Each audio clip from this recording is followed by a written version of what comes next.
Xin chào các bạn, ngày hôm nay mình sẽ giới thiệu với các bạn một giải pháp dành cho tóc bạc mà chúng ta không cần phải sử dụng đến thuốc nhuộm.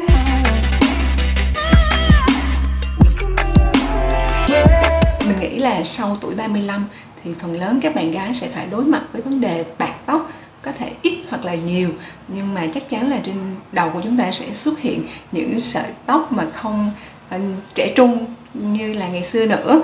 Và có thể là 1-2 sợi thôi, cũng có thể là một cụm tóc của bạn nó sẽ chuyển sang màu trắng, và như thế bạn sẽ trông không có được trẻ trung và đôi khi sẽ làm cho bạn mất tự tin. Có bạn thì sẽ sử dụng cái biện pháp rất là nhanh chóng, đó là thuốc nhuộm, nhưng mà mình nghĩ là một số người, trong đó có mình, thì không có thích sử dụng cái biện pháp này lắm. Thuốc nhuộm không phải là một cái giải pháp làm cho mình hài lòng. Vì sao? Vì số 1, nó là một loại hóa chất. Hóa chất thì chắc chắn nó sẽ độc hại và nó có thể có những cái tác động không tốt đến sức khỏe, cũng như là làm cho tóc của chúng ta khô xơ.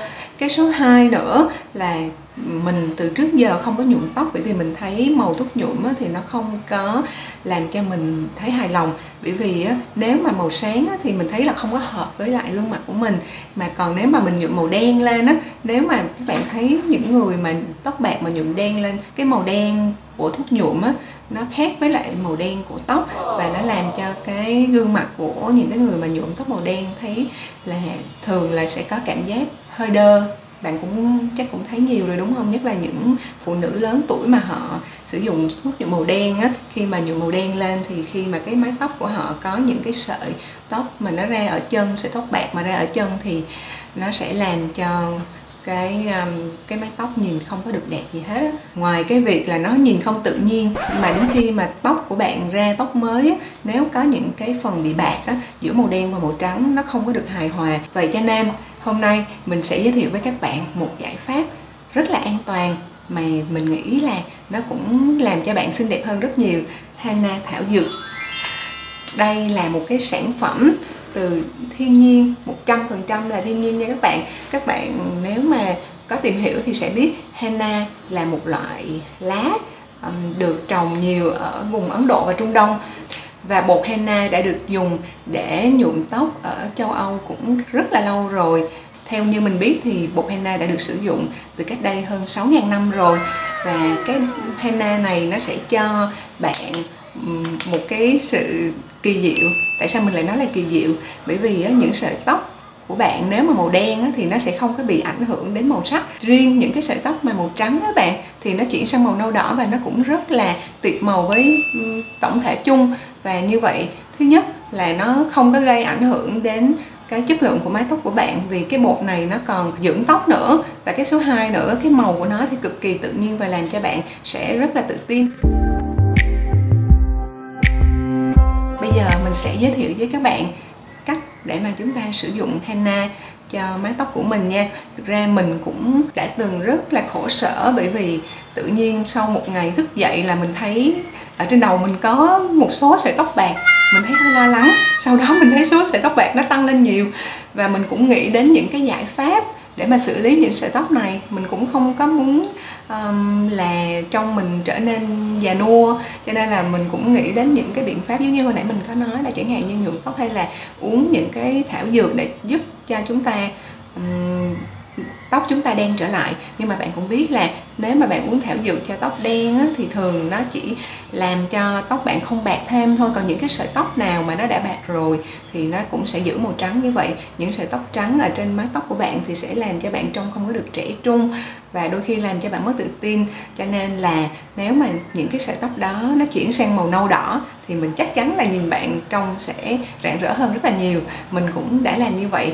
Bạn xem nè, như cái mái tóc của mình hiện giờ thực chất là mình đã từng sử dụng henna lên rồi. Và bạn có thể nhìn thấy ở đây, khi mà cái chân tóc mình mọc ra này, ở đây chỗ này mình có những cái sợi tóc bạc ở cái khu vực này. Bạn nhìn thấy đó, nó trắng trắng nè. Đây là chân tóc khi mà mọc ra. Thì bây giờ ngày hôm nay mình sẽ bắt đầu sử dụng lại henna để mà ủ lên mái tóc của mình, để làm cho những cái sợi tóc bạc này nó sẽ trở thành màu nâu đỏ giống như mình giới thiệu hồi nãy. Bạn thấy đó, cái phần tóc đen của mình thì nó vẫn là đen thôi, Thực ra nó trông nó hơi đỏ một chút xíu, tại vì bình thường bản chất của tóc của mình thì nó cũng hơi nâu nâu một chút xíu. Và khi mà bạn phủ cái bột henna này á thì bạn đi ra ngoài nắng thì tóc của bạn nó trông nó sẽ nổi cái màu đỏ lên, thì nhìn nó cũng khá là đẹp mắt á. Bạn cứ thử xem nha. Cái bột henna này mình mua ở một cái tiệm spa tên là Aveda ở bên Thảo Điền. Mình nghĩ là cũng nhiều nơi bán cái thứ này, nhưng mà mình thấy ở đây bán mình khá là hài lòng, bởi vì mình cũng được giới thiệu và mình thấy là giá cả cũng như là chất lượng nó rất là tốt, và mình đã sử dụng được hơn 1 năm rồi và mình thấy hài lòng với sản phẩm. Một cái bịch như thế này giá khoảng 200.000 và mình sử dụng được khoảng 3 lần. Mình nghĩ là giá này rất là vừa túi tiền với tất cả chúng ta, đúng không ạ? Bước sử dụng nha. Đầu tiên để mà dùng á, thì bạn sẽ phải đổ cái bột này vào trong nước ấm và trộn đều nó. Ở đây người ta có để cho bạn biết là cái tỷ lệ sử dụng như thế nào là phù hợp. Bình thường thì mình sử dụng khoảng 60g và 200ml nước, là nó cỡ khoảng 1/3 của cái gói này. Gói này là 200g. Thì bây giờ mình sẽ làm cho các bạn xem luôn nha. Mình mở ra đây. Rồi, mình đổ sẵn nước ấm vào. Bạn sử dụng nước ấm ấm thôi. Rồi xong sau đó thì bạn sẽ cho cái bột này vào. Mình thường dùng lược á để mà khuấy trộn đều luôn. Nó giống như bột bình thường vậy các bạn. Bạn sẽ có được một hỗn hợp màu xanh xanh giống như vậy này. Và bạn sẽ để cái hỗn hợp này khoảng 3 tiếng hoặc là qua đêm. Nếu bạn định ủ tóc henna thì bạn phải thực hiện cái bước này từ đêm hôm qua để cho bạn không có mất thời gian chờ đợi nha. Thực ra thì hôm qua mình đã chuẩn bị xong rồi. Sau khi mà để khoảng 3 tiếng đồng hồ nó sẽ ra màu nâu nâu giống vậy này các bạn.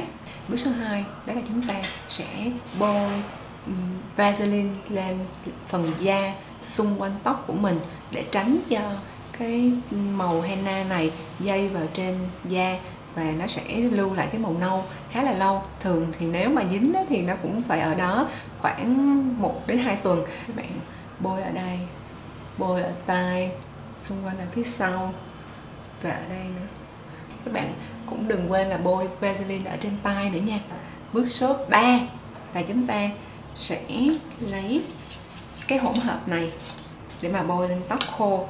Thường á, thì sau khi mà bạn chuẩn bị xong á, thì bạn có thể cho thêm một vài giọt chanh. Ở đây mình cho một vài giọt chanh, một vài giọt thôi. Có người cũng cho một ít trứng gà. Thường bạn có thể cho một quả trứng gà vào thì nó sẽ làm cho cái bột này nó dính lên trên tóc tốt hơn. Nhưng mà không có cũng không sao. Rồi bây giờ chúng ta sẽ tiến hành bôi cái henna này lên trên tóc. Thường á, các bạn nên đeo găng tay, còn mình thì do làm hết găng tay rồi cho nên mình sẽ bôi trực tiếp lên luôn.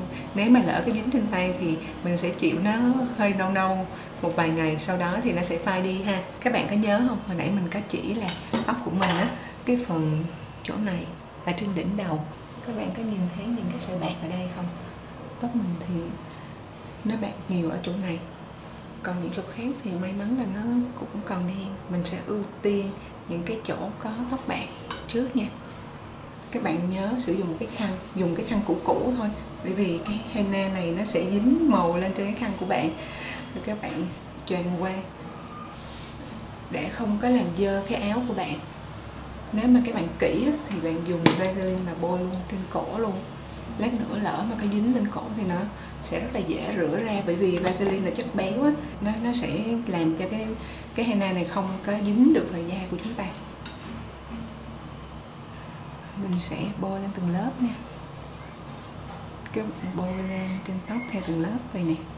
Đừng có làm bôi một lúc lên nguyên cái mái tóc thì nó sẽ không có đều được. Các bạn làm từng lớp một vậy đó. Các bạn bôi sát vào da đầu luôn nha. Nếu lỡ dính trên mặt á, giống như mình, các bạn dùng khăn giấy để mà lau liền.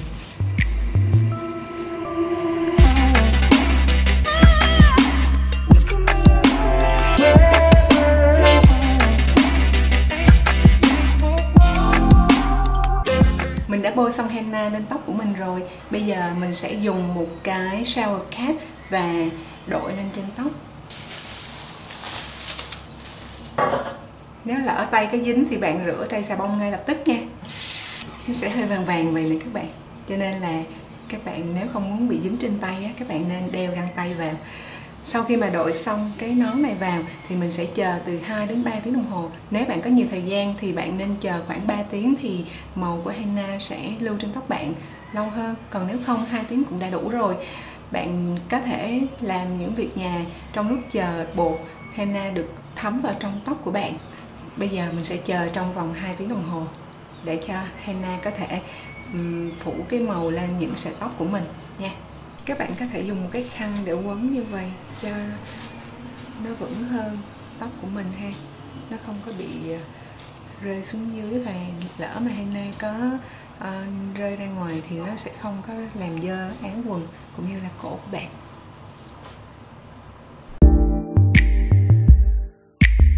Các bạn biết không, trước đây á, thì mình hay làm việc này trong tiệm, nhưng mà mình thấy á, ngồi trong tiệm mà chờ người ta làm bôi lên trên tóc thì cũng cả nửa tiếng đồng hồ, sau đó là chờ 2 tiếng đồng hồ cho henna thấm vào tóc, và sau đó còn những cái bước khác như là xả ra với nước và sấy khô. Thì khi mà bạn làm cái việc này ở một cái tiệm tóc á, hay là một cái tiệm spa chuyên trị liệu cho tóc thì bạn sẽ phải tốn hết khoảng từ 3 đến 4 tiếng đồng hồ, rất là mất thời gian. Còn ở nhà thì mặc dù cái thời gian tổng nó cũng là như vậy, nhưng mà cái thời gian chờ đợi bạn có thể hoàn toàn thực hiện những cái việc khác có ít hơn, ví dụ như bạn có thể nấu ăn hay là đọc sách. Cho nên là sau này mình thấy là mình rất là hài lòng khi mà mình mua về và tự làm.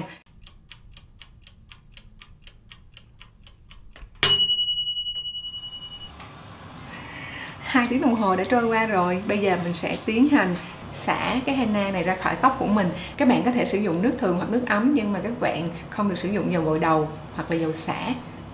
Cái việc này nó sẽ giúp cho henna lưu lại lâu trên tóc của bạn. Sau 3 ngày thì các bạn mới được gội đầu bằng xà phòng. Còn lại thì bạn muốn gội đầu thì các bạn chỉ gội đầu bằng nước thôi. Các bạn sẽ xả sạch henna ra khỏi tóc và chúng ta sẽ sấy tóc để chúng ta có một mái tóc thật là xinh đẹp nhé.